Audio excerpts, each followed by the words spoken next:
Hi everyone, it is Fitz with your daily delivery. Hope you're doing well. I am good. A little bit under the weather, excuse the ball cap, but I'm doing great. Today we're going to talk about Kansas State's new role in this conference. I've kind of covered this in the past, but I want to revisit this because now I'm beginning to see the projections and some of the odds, who's going to win this conference. And Kansas State is in that list. In fact, the coaches poll, the USA Today poll, had K-State at 12, the highest ranked Big 12 team. They didn't say K-State would win the Big 12, but that would make sense if they're the highest ranked.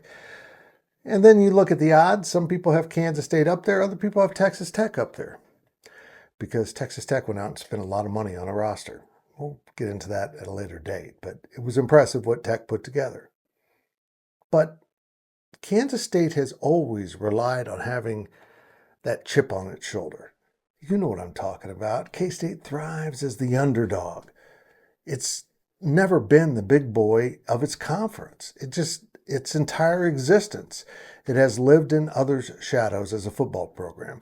Mostly because at the start of this, for about 100 years, K-State didn't even care about football. They had a team, and they didn't win much. So some of their all-time records look like crap. But eventually they started playing with Nebraska and Oklahoma in the Big 8. And eventually, when it became the Big 12, they started playing with Texas, too. Those three programs are blue bloods. There's no other way to say it. They've been around since color TV became a big thing, and everyone wanted to see those teams play football. That's what your blue bloods are. But now those blue bloods are all in different conferences. And Kansas State is left as one of the bigger brands. Nobody's a blue blood in this conference, the Big 8 or Big 12. Nobody's even close. I mean, you've got some great brands. You've got Colorado's a growing brand. BYU's always going to be a brand. Utah, K-State, Oklahoma State, Texas Tech. Every school in this conference has an opportunity to break loose as a pretty solid brand. And every school in this conference has an opportunity to be the 2025 football champion. Keep in mind, last year, Arizona State was picked dead last, and Arizona State won it all. That's what's fun about this conference. You can probably pull out the SEC and Big Ten polls right now and know exactly who some of the top teams will be. Voting for the blue bloods is a reflex us old sports writers just seem to have embedded in us. Mostly because when you're our age, you remember these days from maybe the 60s and 70s when the blue bloods really were established on national TV. But that doesn't always measure how good a team is. It just measures how marketable they are. So K-State's always fought that uphill battle and done really well with it. I can tell you, I bet you Oklahoma's happy not to have K-State in its conference anymore because the Wildcats were just always rattling their cage. And they did that against Texas for a long period until Texas got control of that series. But is K-State the favorite in 2025? Well, like I said, USA Today thinks so, but the odds makers have some different thoughts.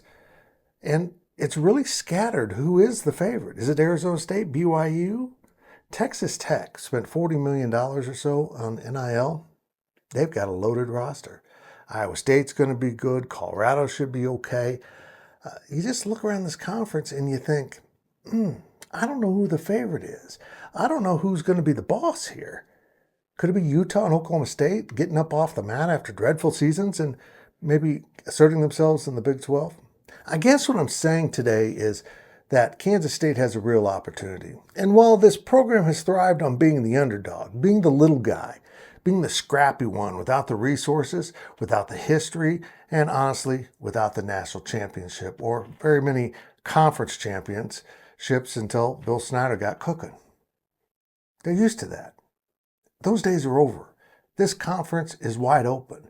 And there's nobody at the top to which to measure yourself that is clearly the team, the program that is the blue blood. Everyone has their strong points, and everyone can step forward now and assert their brand. I have a feeling K-State's going to do a pretty good job of that this year. We'll see. But if I had to pick a poll, which I think I'm going to do for the first time in a long time this year, I'd probably roll with K-State.